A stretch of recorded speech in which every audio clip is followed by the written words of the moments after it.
Hi friends, welcome to my YouTube channel Odisha అత్త తెలంగాణ కోడలు. ఈరోజైతే నేను మా ఇంట్లో ఎగ్ ఫ్రై రైస్ అయితే చేయబోతున్నాను. ముందుగా అయితే ఒక కడాయి పెట్టుకోవాలి. కడాయి వేడైన తర్వాత కొద్దిగా ఆయిల్ అయితే వేసేసుకోవాలి. ఫ్రెండ్స్, మీ ఇంట్లో మీరు ఎలా చేస్తారో కామెంట్ చేయండి. నాకైతే కొంచెం క్యాలీఫ్లవర్ అవన్నీ ఫ్రై అయితే టేస్ట్ బాగా అనిపిస్తుంది. మనం బయట తింటే ఏంటంటే కొంచెం పచ్చిగా ఉంటాయి కదా, నాకు కొంచెం ఫ్రై అయింది తింటే కొంచెం బాగా అనిపిస్తుంది. అందుకని చెప్పేసి నేనైతే ఆయిల్లో పచ్చిమిర్చి, క్యారెట్, ఇంకా క్యాలీఫ్లవర్, అలాగే కరివేపాకు కూడా వేసేస్తున్నాను. ఒక 5 మినిట్స్ వరకు అయితే అలా ఆయిల్లో ఫ్రై చేసుకోవాలి. చూడండి, కొంచెం ఫ్రై అయిపోయాయి. ఒక 1 స్పూన్ వరకు అయితే అల్లం వెల్లుల్లి పేస్ట్ అయితే వేసేసుకుంటున్నాము. అల్లం పచ్చి వాసన పోయే వరకు మంచిగా వేయించుకోవాలి. ఫ్రెండ్స్, మా వీడియోస్ మీకు నచ్చినట్లయితే లైక్ చేయండి. అలాగే మా ఛానల్ని సబ్స్క్రైబ్ చేసి అందరికీ షేర్ చేయండి. చూడండి, ఎగ్స్ అయితే పగలగొట్టి వేసేస్తున్నాను. మనము ఫ్రై చేసాం కదా క్యాలీఫ్లవర్, అవన్నీ ఒక సైడ్కి అయితే అనేసాను. ఎందుకంటే ఎగ్ కూడా ఫ్రై అవ్వాలి కదా, అందుకని ఆయిల్లో అలా వేస్తున్నాను.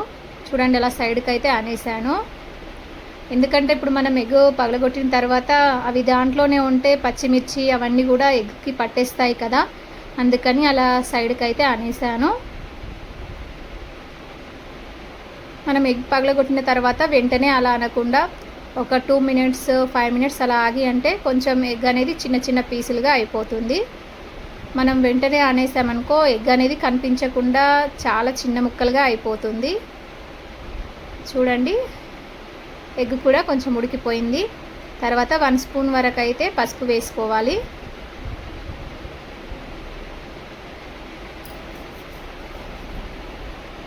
తర్వాత 1 స్పూన్ సాల్ట్ వేసేసుకోవాలి.